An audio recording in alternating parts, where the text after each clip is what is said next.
In episode 10.2 of Unshuffled, we are looking at Pallbearer's second album. It's called Foundations of Burden. Let's get into it.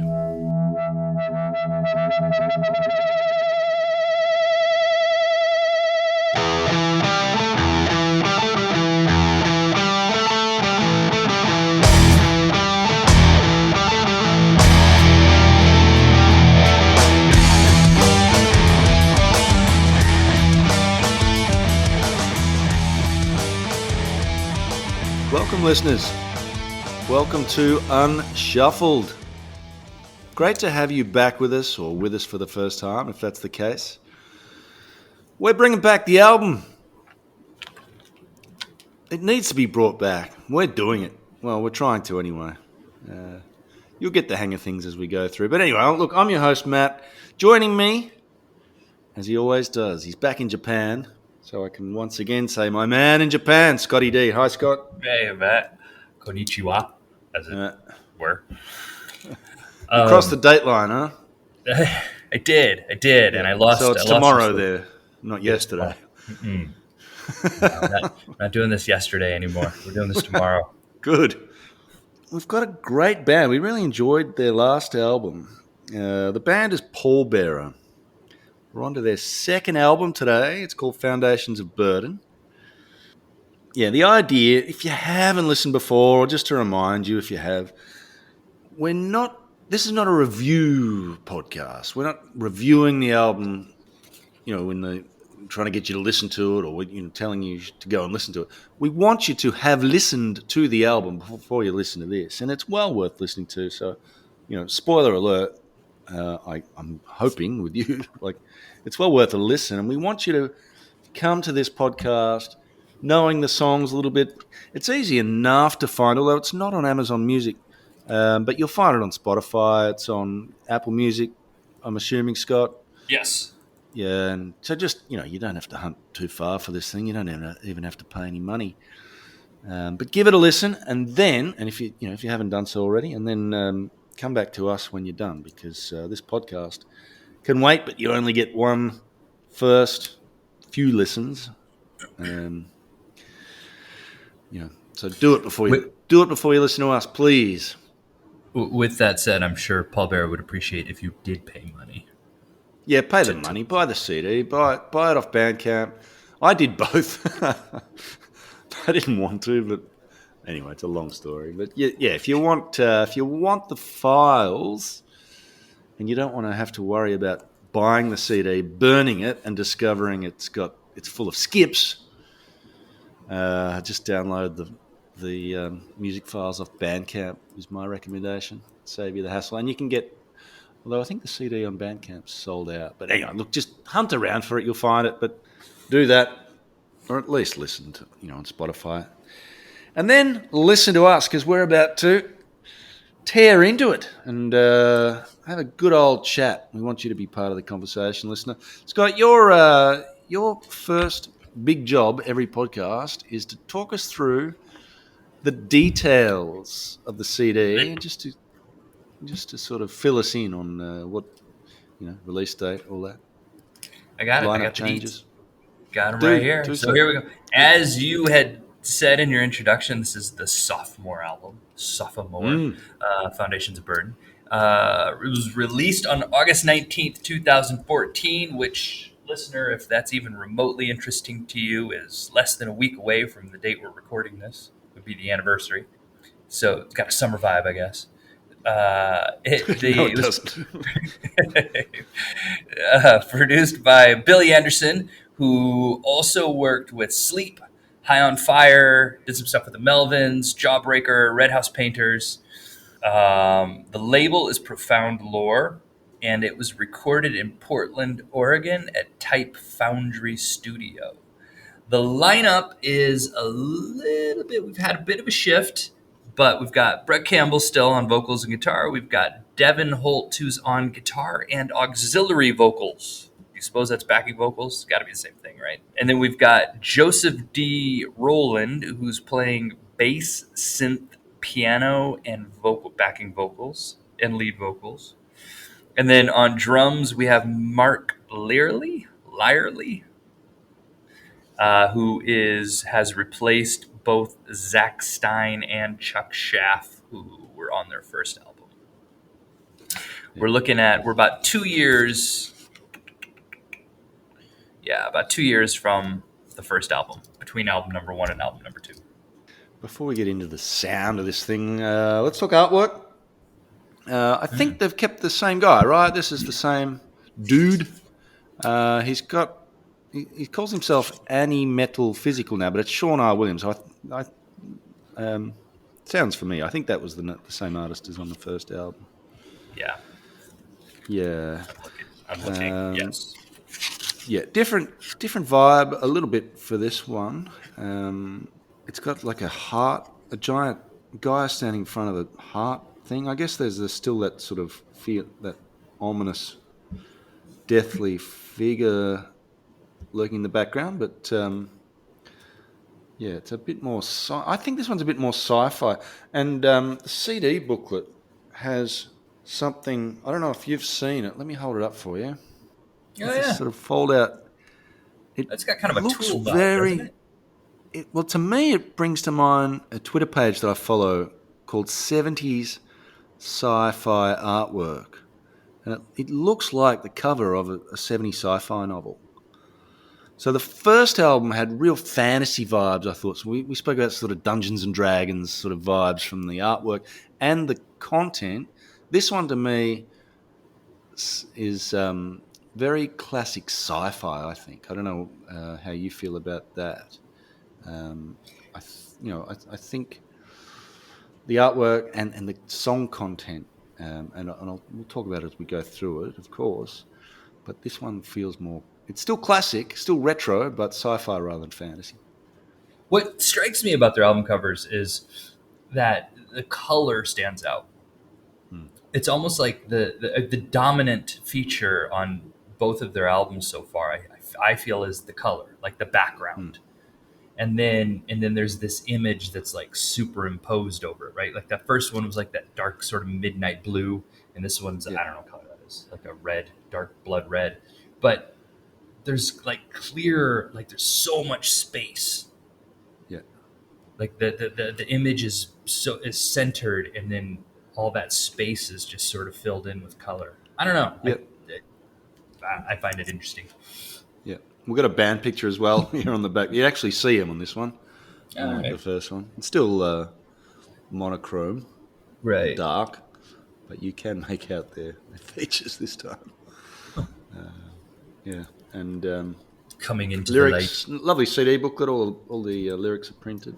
Nice stuff. Sets the mood nicely for the first song. Now, again, in terms of numbers of tracks, we've got one extra one. We had 5 on the first one. We've got 6 now. All very long, except for Ashes. I guess Except for Ashes.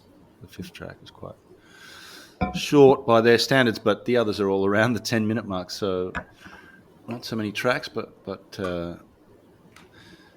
very long. Now, you messaged me during the listening process about your difficulties with these long tracks. You want to just quickly talk the listener through that text and fill it in for me? I think it's possible this band is exposing some sort of adult onset ADD. I get distracted, so I'm listening to these songs, and I can't. Like, I need to So I need to clarify. I'm enjoying it. It's an enjoyable experience, but I get lost in the 10-minute experience of a song. I'm really having a hard time kind of just focusing and staying locked in. And there are times where it's just like, oh, all right, well, what song is this? It's still the same one. And so I am finding that I'm having to work to stay focused. Yeah. No, it's certainly a challenge. It's not. This genre does challenge the listener, but I think it's okay. I mean, we spoke about it a little bit on the last album too. I think it's okay. Like, you don't have to.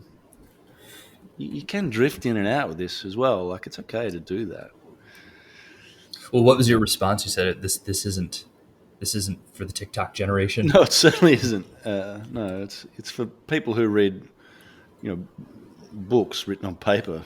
You spoke about changes in the lineup. I think the biggest change lineup-wise, I guess it's not lineup, but the addition of a well-known producer and a recording studio is, I think, the biggest change from one album to the next here. And, we might perhaps talk about how this album sounds as we dive into the first track. So the new format, I guess it's not that new anymore. We're going to talk about 4 songs in detail, or 4 songs each. We'll sort of see how we go. It's sort of a little bit organic, this process, but we're going to start with the opener just to give us something in common to talk about, and then we'll sort of nominate our best tracks, have a bit of a chat about that, the grower, and if there's any filler, which, last album I chickened out on that one and said there was none, but we'll see if there's anything approaching filler on this as well. Let's start with the opener. If there's nothing else you want to chat about before we dive in.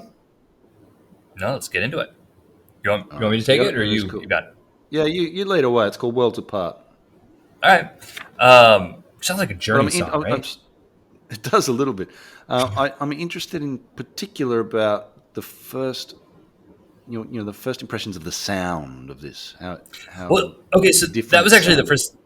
Yeah, the first thing that I commented on is that I really and I remember my complaint about the last album is I felt like the vocals were buried in the mix, and you were sort of having to strain yourself to hear the vocals. In this one, I just right off the bat I can tell that how the vocals are they're mixed, they're brought more to the forefront, and there's backing vocals, which was different from the last one. So I just right off the bat I think I appreciated that.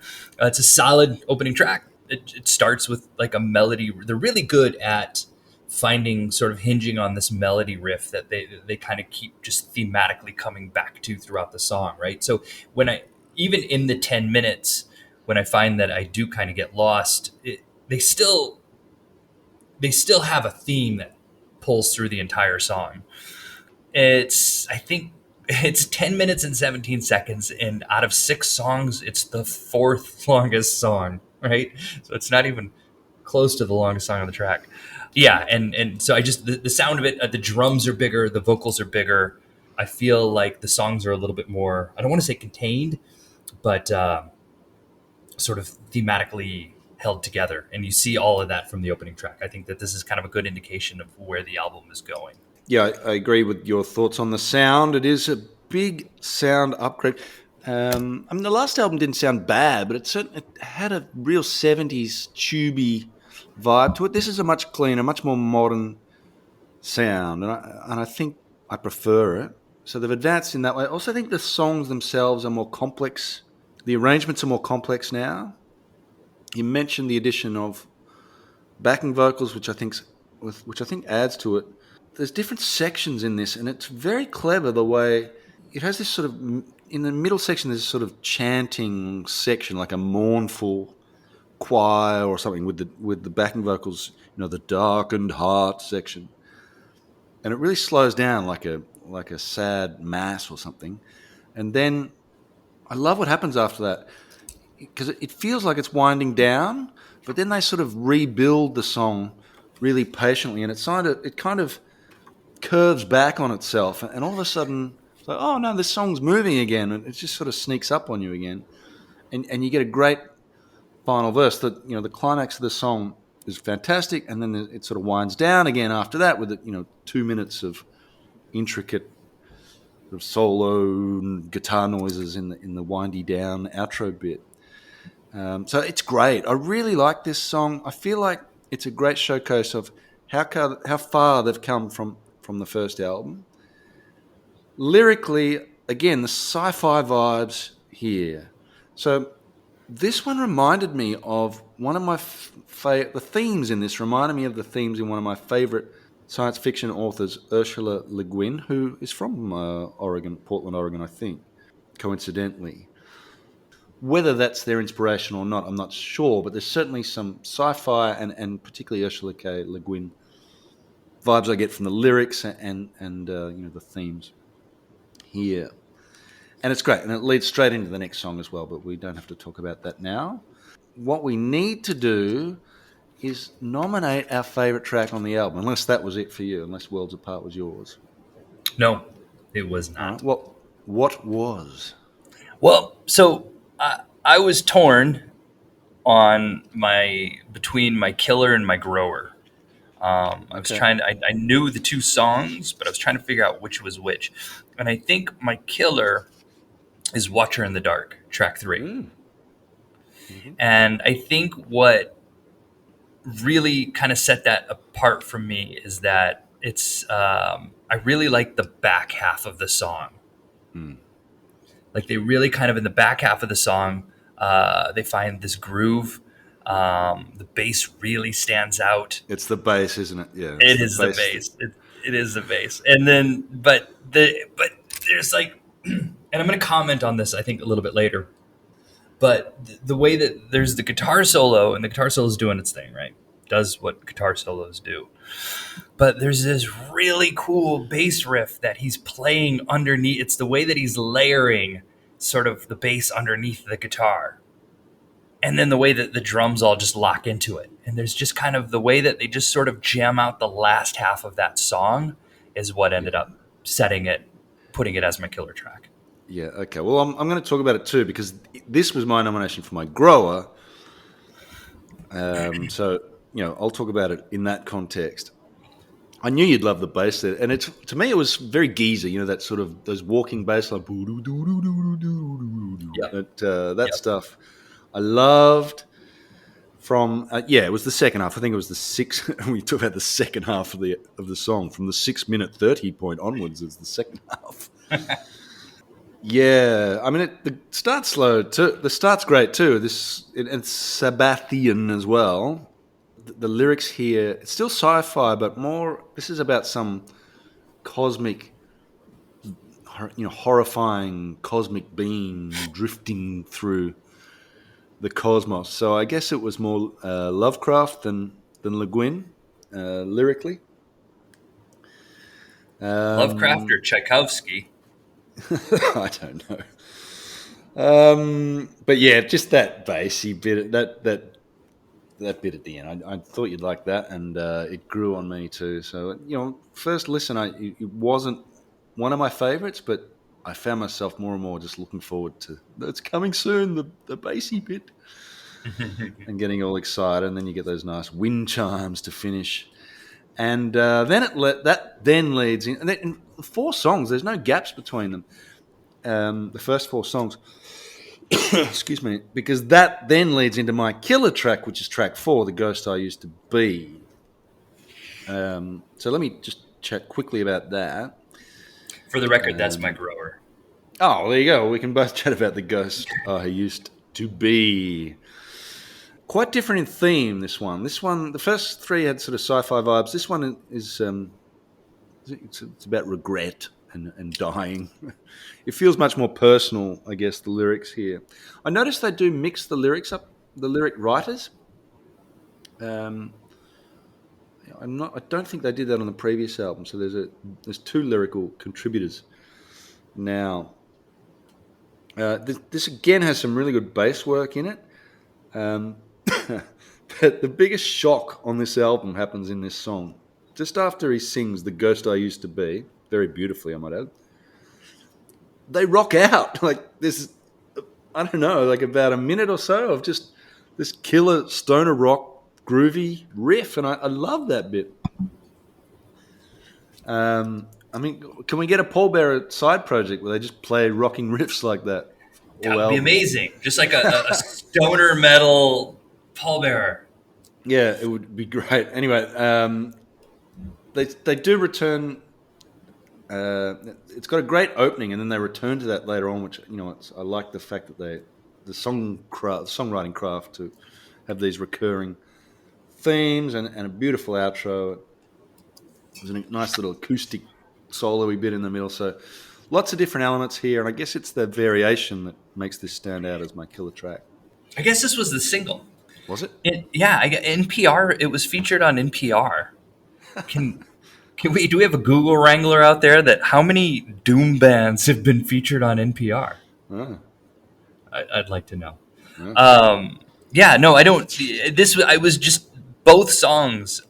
And I think that it was they're just key moments sort of buried in those 10 minutes where it's just like really kind of jumps out at you. And that was where I was torn. I wasn't sure which was my killer and my grower, and I ended up maybe even somewhat arbitrarily this was my grower. But it was funny that we both came at this with the same two songs. Which I guess leads us into the filler, which this is where I'm going to cop out. Right. Because my filler is... It's all right. I copped out on the last album, and I'm kind of copping out on this one too. My filler and my standout moment are the exact same thing. and I'm calling it the filler, but I don't think it's a filler in a negative way. I think it's a filler in a way that it definitely stands out. I'm talking about Ashes. Right. And I don't think it's filler in a negative way at all. In fact, I really like it on the album. Like, I really like it. I really like that it's on there. It's way different than anything they've done up to this point. It seems that it was written mostly by the bass player, Joseph D. Rowland, who plays piano. He sings on it. And I'm curious to know, what was the conversation? Like, putting this song on the album feels like a bold move to me, right? In the band's repertoire, up until this point, they've got 10 songs, 11 songs. And this song is so vastly different. And so, what was it when he walked in and said, "How about this one, gentlemen?" Like, what? They were like, "Oh yeah, all right." But it worked. I mean, it feels bold and it's definitely different. And I like that it's on the album. And I don't think that it's filler in the negative sense. It's definitely stand out, though. Yeah. Yeah, it does stand out. One of the album reviews I read, and we'll pop a link to a few decent album reviews in the show notes, compared this to Laguna Sunrise, Black Sabbath. So, Sabbath had these little musical interludes and moments of peace scattered throughout their first few albums. Some quite beautiful stuff here and there, little Iommi, just sort of classical pieces that he played. And this, I think, served a similar purpose. My only question was the placement. I would have liked this perhaps a little earlier in the album, perhaps between tracks 3 and 4. Because by this stage, we've had 40 minutes. I felt we could have used the break a little earlier. That was my one complaint, is that the end of this song and the beginning of the next song, a song following this with a little bit more of a kick to bring it in would have been right, just to give it a little bit more oomph. Anyway. Yeah. And just one final thought on Ashes before I talk about my filler. The organ sound reminded me very much of No Quarter by Led Zeppelin, which I believe was a Rhodes electric piano. Now, I guess you don't actually need to buy a Rhodes electric piano these days. You just play it on any old keyboard and tell your computer to sound like a Rhodes electric piano, which I don't know if that's what they did, but it did very much have some No Quarter sounding sort of nostalgia for that song.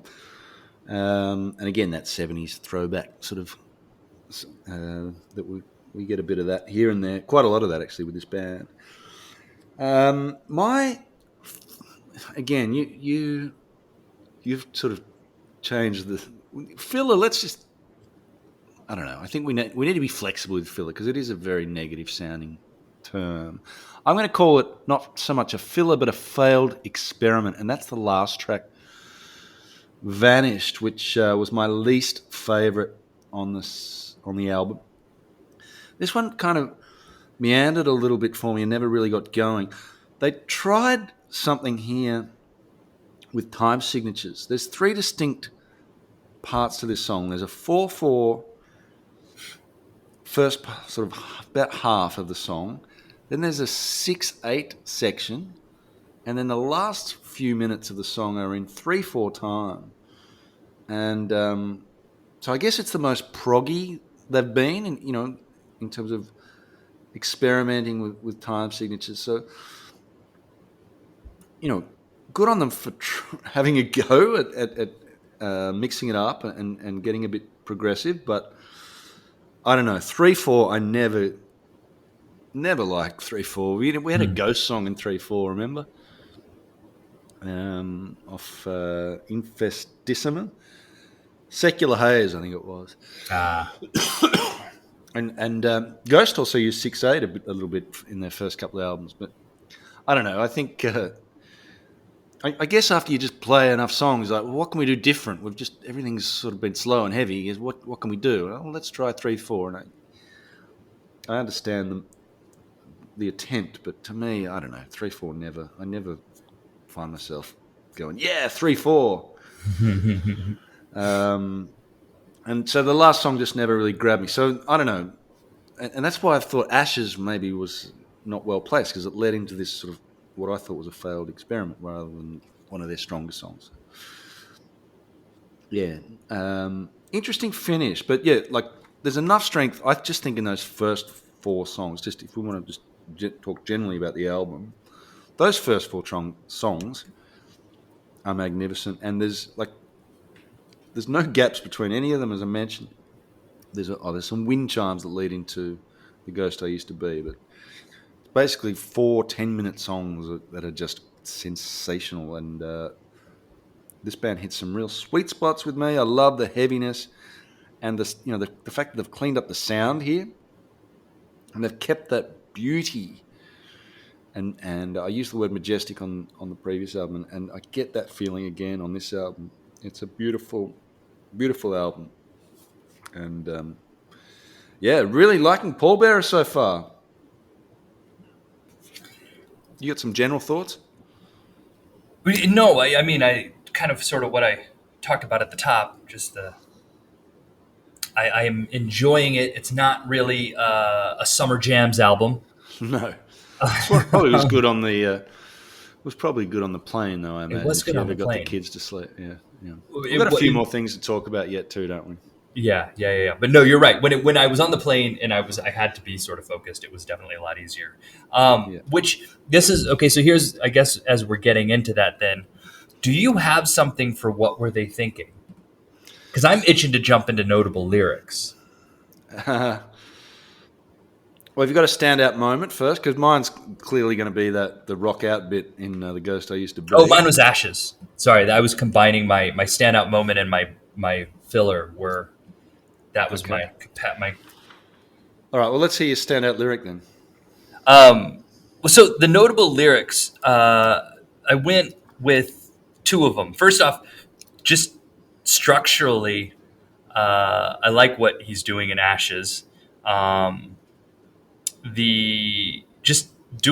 with head rhyme, right, on that second line of each stanza, where just using words like sift, gift, drift, and then there's like a repetition of a preposition plus the ashes. There's like a formulaic, a poetically structured formula to the second line of each stanza in Ashes, and I don't know, I like that. I thought that was a cool idea. But then the other notable lyric that had jumped out at me was Foundations, and it was the lyrics to Foundations, and I think it jumped out at me. And it was actually Foundations and Watcher in the Dark. And when you were talking about Lovecraft, and I had thrown in Tchaikovsky, I was reading as I was listening to this the Children of Time trilogy by Adrian Tchaikovsky. Yeah. I've read the first one. Okay, so I was actually reading the second one. Not to one up you, but I was reading I think it's Children of Memory. Yeah, well, then I was reading the third one. So I'm reading that one now. So there. But it just this idea of rumors of our future. We shall build here in this cursed place, cruel structures.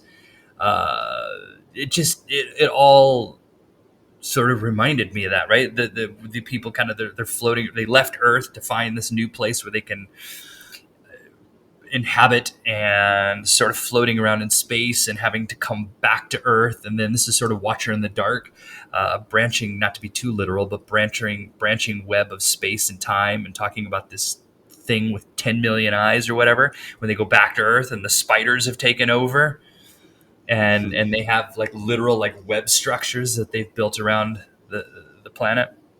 Anyway, that was it. So lyrically, tracks 2 and 3 seemed to perfectly mirror what I was reading at the time. Yeah. No, I mean, it's interesting that we haven't even spoken about Foundations, which is such a good song. Yeah. And, I mean, a title track of sorts. That shows you how strong an album this is. But I think my standout lyrics are from Foundations as well. And it's the same thing, that we shall build here in this cursed place. Just that epic, rise and fall of civilizations, that only music like this can sort of match. This is sort of epic music, and the lyrics are suitably epic in scope to match it. So, yeah, really liked it and loved the second song. I was unlucky not to be my killer. Yeah. I got it. You got a What Were They Thinking? No, I don't. I don't. I'm just going 3/4 for that. 3/4 time. Okay. Yeah, I didn't know. And I did. I went through and tried to, and I couldn't. I didn't have that moment of just sort of, well, why did they do this? But you clearly did. So that fills that in. Yeah. All right. You want to talk band Brownlow? Yeah. So my one spot goes to One Brett vote?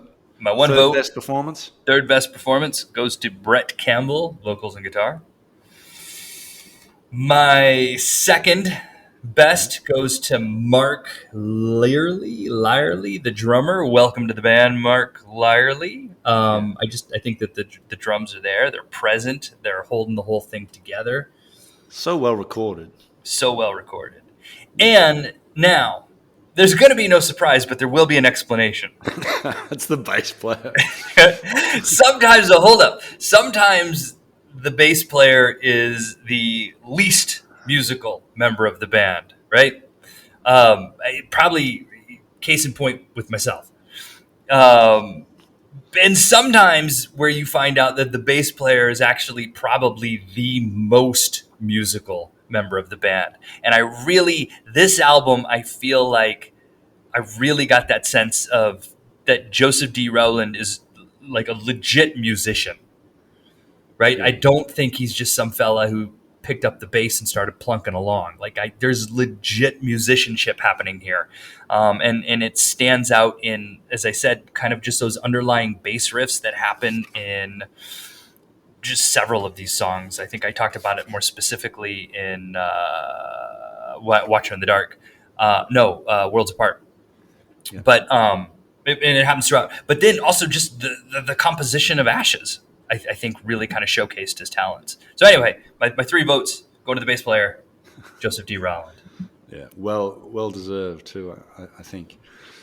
I'll talk you through mine. I do have some thoughts. Let me talk you through my votes first, and then I do have some thoughts though on this process compared to doing this on the first album. So I'm going to give 1 vote to, it's either the drummer or the sort of, you're going to have to help me with the names here. The CD, yeah. It's too dark on the CD in booklet to read. But let me give it to the drummer. I do think, the drumming is great here. Nothing super tricky or anything, but just really nice grooves and so really good sound. So the drummer gets the 1 vote for the third best. I like your thoughts, and I agree with the bass on this album, and the other artistic contributions that the bass player made. Was he the other lyric writer? Yeah. Yeah, so he's clearly stepped up in terms of his creative contributions, and also just it was just so much clearer on this album, and I love those geezery walks when they're jamming out up and down the bass. But I'm going to have to give my 3 to the same guy as last time, the singer, and I think he's lead. Like he tends to take the lead as well. So we didn't really talk about his vocals that much. You spoke about them being more forward in the mix, but I think he's a really good vocalist and stands out in this genre. And he's, he sounds more confident on this, and maybe it's just because he's mixed better. But I think he's coming to term. He's starting to understand his own talents, and to Hmm. me, that's what sets Pallbearer apart from the other, really good bands that I've heard in this genre. It's their trump card, and or the ace in the pack. We don't want to use the trump word anymore, but it's their yeah. I think that's their really strongest selling point. Is like, yeah, it's doom, but this guy can sing. And even people who might sometimes be turned off by the growling, aggressive vocals of some other bands will sit back and say, "No, this is good. I like this." So yeah, he gets my 3 votes. But just the extra thought I had was, I just adding the the this Billy Anderson guy, who's clearly a big name, and really tidied up the sound. Really, and I think one of the things that makes this album stand out much more than the previous one, or was such an improvement on what was already a really good album, is that we can now see the 4 distinct personalities of the band members, and we get a feel for who's doing what when. Whereas on the previous album, it was like one big, heavy mass. Here we get the different personalities of the different band members shining through. It's like you do when you listen to Black Sabbath. Like if you ask who is the most important member of Black Sabbath, what's the answer? You'd probably say Geezer, knowing you, but like I think the I'm answer gonna is have to say Tony there's no Iommi. right answer. Yeah, Oh, okay, okay. but I meant that. That's what I meant. There's no answer.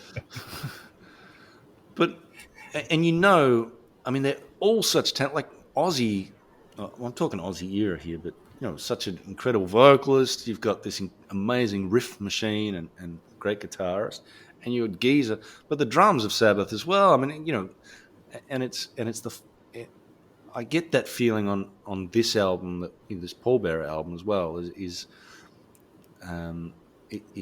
the distinct talents of these various band members, clearly recognizable, and then so well produced that they just come together so well and make a really nice finished product. And have you got any other thoughts? Anything to add?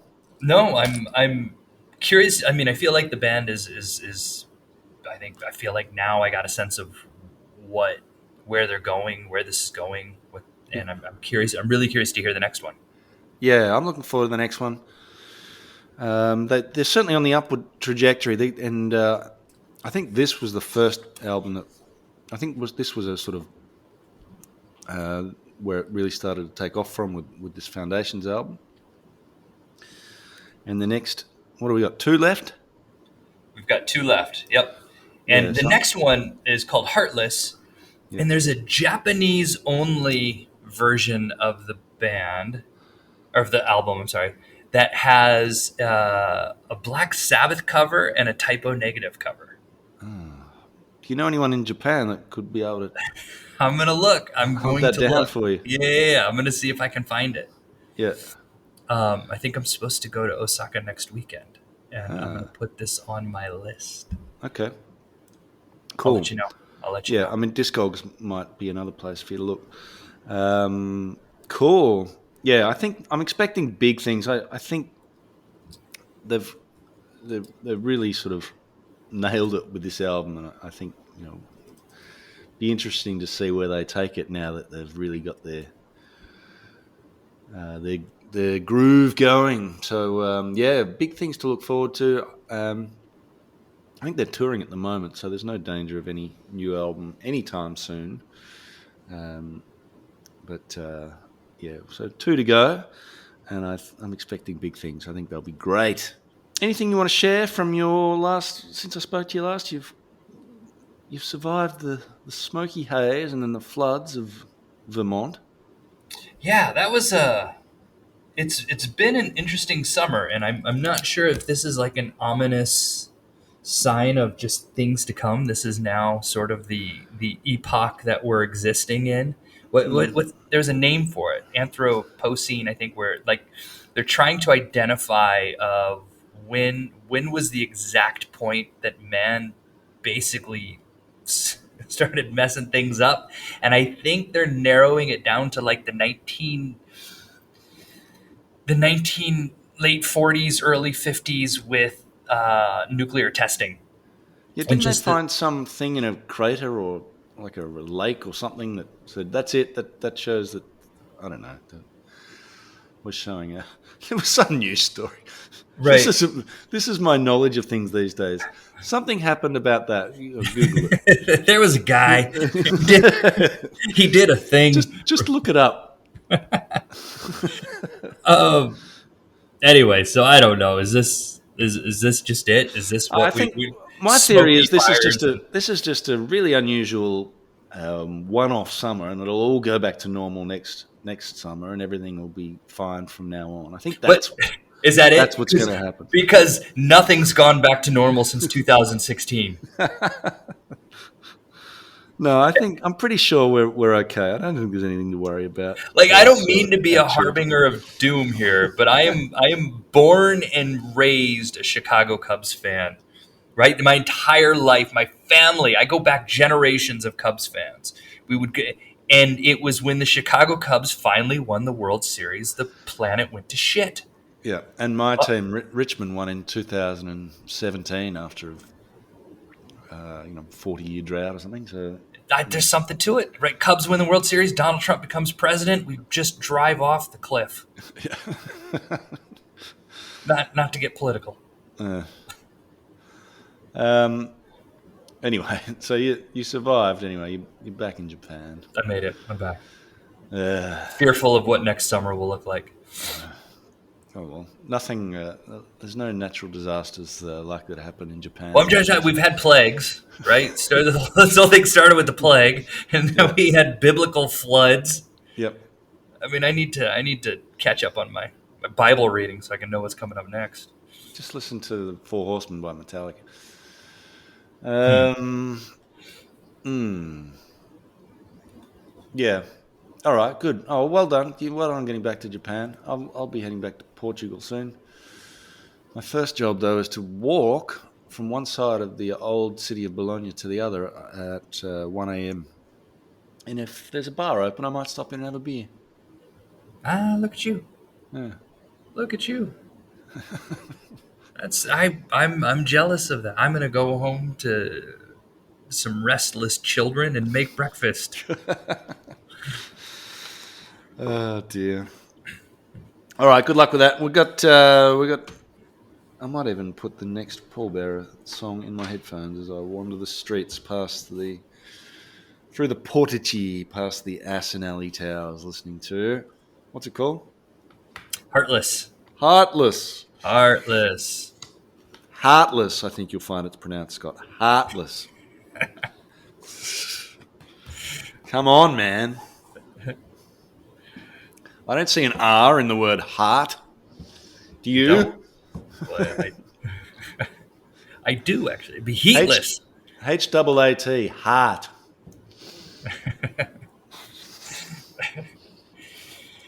All right. All right. Look, thanks, listeners. Thanks for sticking with us. We're getting a growing audience. We You had met an a guy. email. God, I've got to hang on. We had an email. Did you know about this? Have I told you this? I I don't know. I'm not sure. Well, let me, I feel read like, the. It's our first ever email. It's not. oh, you did tell me about this. Yes. Yeah, How I'm did so we? excited. How did we not lead with this? Yeah, it should. We've buried the lead here.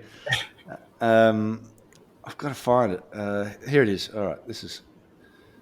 Oh wow, we've got another email. We got 2 emails from Stop it. from the same guy. Um, Wait, that cut that. so this is the first non-Martin Popoff spam email we've ever had, and it's very, very interesting. It's from a fellow called Matthew Melvin. You heard of this guy? I've heard of him. Yeah. It says, fellas, love the podcast. Keep up the great work. In celebration of the upcoming Doom series, I'd like to leave you with a song for one of my favorite Doom bands. It's not Pallbearer, but Doom nonetheless. Okay, it's actually more groove meets Doom, but still damn good. Rock on till the next episode. So there you go, Matthew Melvin. So What's the song? well, I've just clicked on it, and we'll link to this in our show notes. It's Cathedral. And the song is Ride. So we're going to link to, in honor of our first ever email, and my what a momentous occasion this is. We will pop a link. Thank you, Matthew, for sending that in, to Cathedral's Ride in the show notes for this episode. He's also sent our second ever email. Matthew Melvin. He sent the best Death Doom albums of the last 10 years as nominated by Yegor Savanin from Fires in the Distance. So I'll pop that. Thank you, Matthew, for that one as well. So we'll pop that link in the show notes as well, and we can perhaps use a band or 2 off that. Oh, yeah. In future when we're trying to find a new band to listen to. Have you put that in the show notes yet? No, not yet, but I will. Not yet. Okay. I'm curious to read it as well. All right. Well, thank you for that.